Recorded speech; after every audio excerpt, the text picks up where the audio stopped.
E a pessoal do grupo aí, a situação não está nada bem aqui. Como vocês estão a ver essa bicha de caminhões aqui. Há um caminhão que queimou lá, mas são esses gajos armados, né? Eu vou tentar puxar um pouco a imagem aqui. O fundo que vocês estão a ver aí é um carro que está a arder aí. Depois daqui de Ndoro a 20 km para Nhamapazi.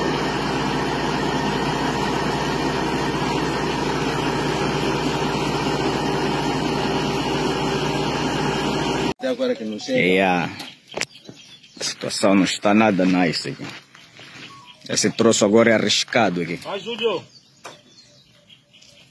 eu estou aqui no terreno aqui. Algum dia que queimaram, eu estou aqui. Agora você não... Vamos acabar isso. Não, se houvesse extintores O aqui. problema é dali.